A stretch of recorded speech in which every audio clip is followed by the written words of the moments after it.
आपने अपनी जर्नी का स्टार्ट किस तरह से किया, आप कहाँ से बिलोंग करते हैं? I belong from south Waziristan. Game की शुरुआत मैंने बचपन से ही कर ली थी, 2004 में मैंने स्टार्ट ले लिया था और उसके बाद डिफरेंट लेवल पे कंपटीशन खेले। नेशनल लेवल पे ताइक्वांडो चैंपियनशिप 2006 वियतनाम में जो हुई थी, I was the first child who participate at this level.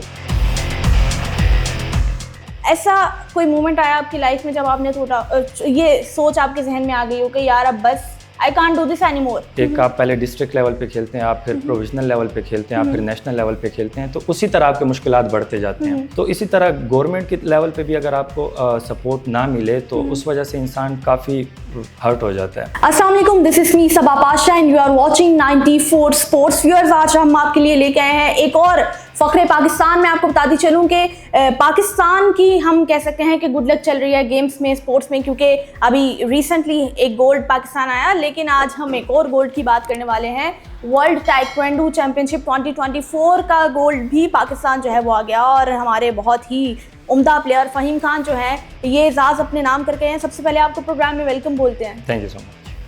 किस तरह से आपने अचीवमेंट हासिल की, किस तरह से आपकी स्ट्रगलिंग जर्नी रही और किसने सपोर्ट किया, किसने सपोर्ट नहीं किया, ओवरऑल हम डिस्कशन जो है आज की पॉडकास्ट में करेंगे। लेकिन सबसे पहले हम बात करेंगे आपके होम ग्राउंड के बारे में, आपके होमलैंड के बारे में। उसके बाद आपने अपनी जर्नी का स्टार्ट किस तरह से किया, आप कहाँ से बिलोंग करते हैं, उसके बाद हम फर्दर ऑन मूव ऑन करेंगे। I belong from south Waziristan. Game की शुरुआत मैंने बचपन से ही कर ली थी, 2004 में मैंने स्टार्ट ले लिया था और उसके बाद डिफरेंट लेवल पे कंपटीशन खेले। नेशनल लेवल पे जूनियर कैटेगरी में, उसके बाद 2006 में world junior taekwondo championship 2006 Vietnam में जो हुई थी उसमें मैंने पार्टिसिपेशन की थी and I was the first child who participate at this level. तो वहाँ पे अल्हम्दुलिल्लाह मेरी काफ़ी अच्छी परफॉर्मेंस रही थी।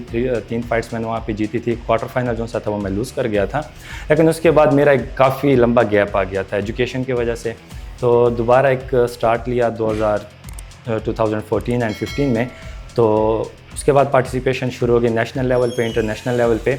इन 2017 ईरान में अल-फजर ओपन हुआ जिसमें पाकिस्तान की हिस्ट्री का पहला मेडल अल्हम्दुलिल्लाह वो मैंने विन करके दिया था पाकिस्तान के लिए। और उसके बाद काफ़ी इवेंट्स मेरे मूव ऑन चलते रहे, लेकिन काफ़ी गैप आता रहा। कुछ इश्यूज़ इस तरह थे कि जिसकी वजह से गैप आता रहा और काफ़ी सपोर्ट भी थे, लेकिन ये था कि फैमिली की तरफ से जो सपोर्ट थी, मेरे बड़े भाई हैं नदीम भाई, वसीम भाई, उनकी तरफ से काफ़ी सपोर्ट रही। और अभी अगर इवेंट की बात करेंगे तो लास्ट गेम्स में गैप आने की वजह से काफ़ी डिस्करेजमेंट हो गई थी। एग्जैक्टली, अगर उसमें गैप आ जाता है कहीं ना कहीं तो कंटिन्यूटी नहीं रहती। हाँ, तो फिर कुछ चीज़ें ऐसी होती हैं कि जहाँ पे अगर आप अपने मुल्क के लिए या अपने फैमिली और फ्रेंड्स के लिए अगर आप करते हैं तो रिवार्ड्स जहाँ पे नहीं होता तो आप फेड अप हो जाते हैं। Exactly. तो काफ़ी टाइम होने के बाद अभी जो ये इवेंट हुआ थाईलैंड में, उसमें छोटे भाई की काफ़ी मोटिवेशन थी जिन्होंने मुझे काफ़ी मोटिवेट किया और जिसकी वजह से मैंने पार्टिसिपेशन में हिस्सा ले लिया था और अल्हम्दुलिल्लाह मैंने उसमें गोल्ड ले लिया था। बिल्कुल, उन्हें क्रेडिट भी जाता है। लेकिन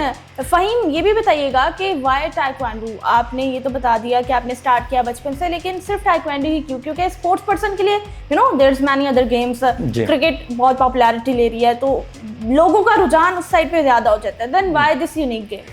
जैसा कि मैंने आपको बताया, I belong to South Waziristan और हमारे लोग लड़ने में कुछ ज़्यादा ही तेज़ होते हैं तो उस वजह से मार्शल आर्ट्स की तरफ हमारा ज़ाती मेरा खुद भी काफ़ी रुझान था। बचपन में काफ़ी मूवीज़ वगैरह देखते थे ब्रूस ली वगैरह के, तो उस वजह से एक आप अगर एक चीज़ में देखते हैं तो आपके जो बड़े होते हैं वो आप में देख लेते हैं कि इसमें किस चीज़ का स्पिरिट है, किस चीज़ का टैलेंट है, तो वो अगर सही टाइम पे अगर आप उसको हिट कर लेते हैं तो वो ज़्यादा बेहतर रहता है। इसलिए अगर आपको एक गाइडलाइन मिलती है तो उस वजह से आप कम टाइम में अच्छी चीज़ें, बड़ी चीज़ें अचीव कर लेते हैं। तो इसलिए मेरी भी अब यही कोशिश है कि जो ग्रास रूट लेवल है उस पर मैं बजाते खुद काम करूं, क्योंकि मुझे जिन हर्डल से जो मुश्किलात मुझे देखने पड़े, मेरी कोशिश है कि उनको ना गुजरना पड़े। क्योंकि जब आपके बड़े होते हैं, जब बड़े आपके ठोकर खा लेते हैं, वही ठोकर आप जब खा लेते हैं तो उनके बड़े होने का फ़ायदा नहीं होता। तो इसलिए अब मैं चाहता हूँ कि मेरे पाकिस्तान के जो बच्चे हैं या मुझसे जूनियर हैं उनको इन मुश्किलात का सामना ना करना पड़े। मैं उनको वो प्लेटफॉर्म दूँ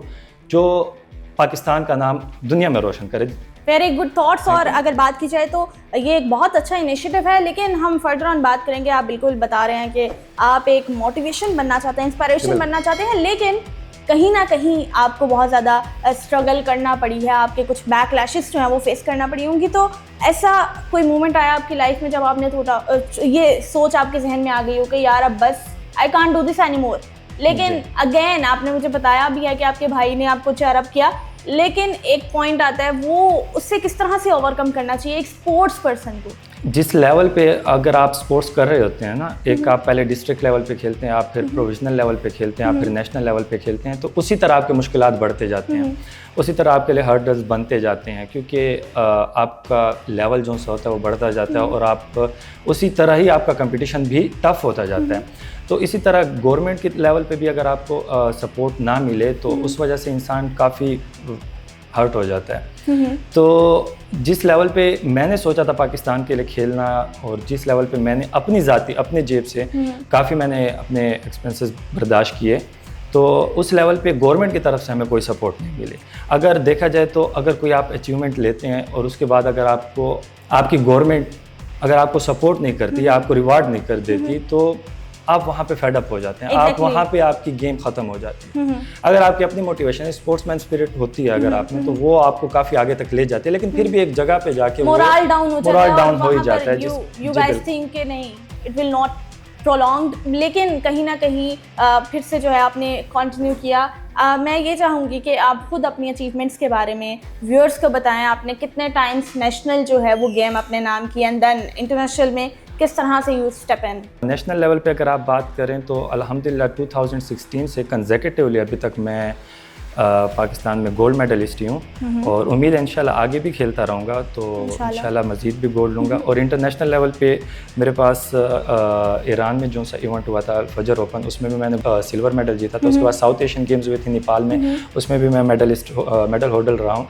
उसके बाद अभी काफ़ी फिर गैप आ गया था, उसकी वजह से काफ़ी इश्यूज़ आ गए, फिर कोरोना आ गया था, तो काफ़ी चीज़ें इस तरह थी कि जिसकी वजह से गेम में काफ़ी गैप आ गया था। तो अभी दोबारा एक स्टार्ट लिया इंशाल्लाह, तो अल्हम्दुलिल्लाह अभी दोबारा एक नए लेवल पे और नए पैटर्न से तैयारी की, तो जिसकी वजह से अल्हम्दुलिल्लाह मुझे बहुत कम टाइम में बहुत फ़ायदा लिया मैंने। एजुकेशन से रिलेटेड अगर आप बात करें तो अल्हम्दुलिल्लाह मैंने डबल मास्टर किया और एमफिल भी किया हुआ स्पोर्ट्स साइंसेस में। कम टाइम में अल्हम्दुलिल्लाह मैंने बहुत बड़ी अचीवमेंट हासिल किया अल्हम्दुलिल्लाह। No doubt as you tell me about your study, तो आपके लिए तो एक अपॉर्चुनिटी नहीं, बहुत ज़्यादा अपॉर्चुनिटियाँ आप प्लेयर्स को भी जो हैं वो टीच कर सकते हैं कि हेल्दी किस तरह से रहना है, स्पोर्ट्स में किस तरह से आगे आना है। So that is a very good thing. लेकिन एक स्पोर्ट्स पर्सन की डाइट, उनकी एक्टिविटी, उनके जिम और उनकी जितनी भी जो चीज़ें होती हैं वो बहुत ज़्यादा डिफरेंट भी होती हैं, डिफ़िकल्ट भी होती हैं और एक्सपेंसिव भी होती हैं। बिल्कुल। So how can you manage? आप किस तरह इस चीज़ को बता सकते हैं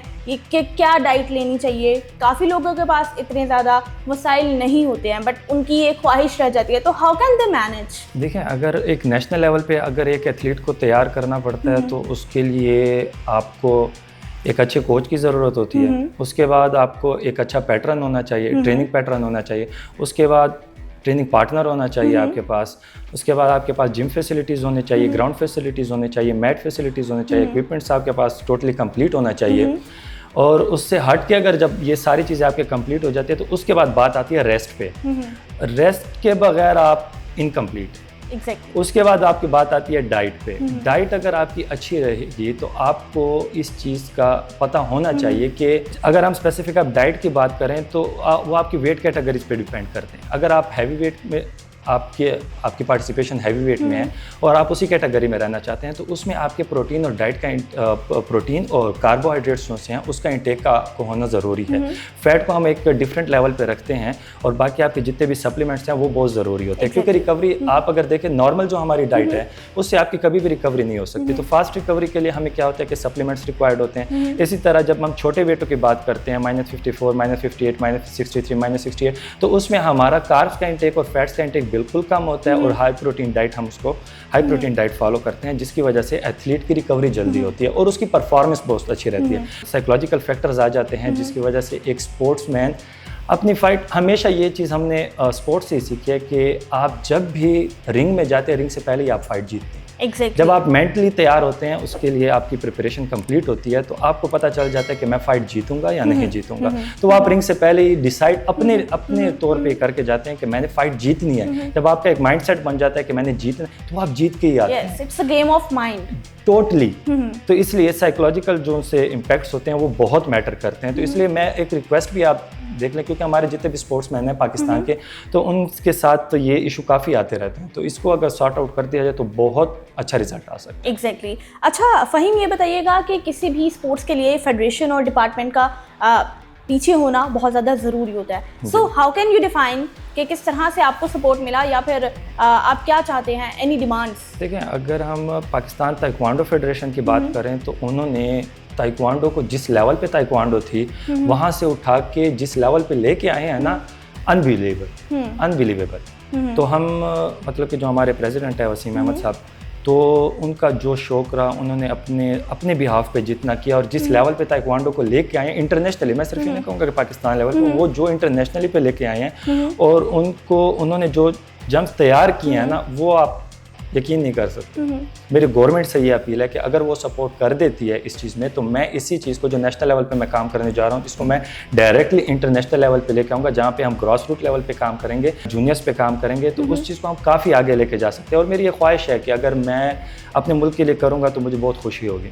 very good thought, thank you so much for joining us. हमने बहुत एक उम्दा प्लेयर के साथ आज का पॉडकास्ट किया। उम्मीद है आप सबको पसंद आएगा। अगले पॉडकास्ट में हम आपके साथ हाजिर होंगे, तब तक देखते रहिए 94 स्पोर्ट्स।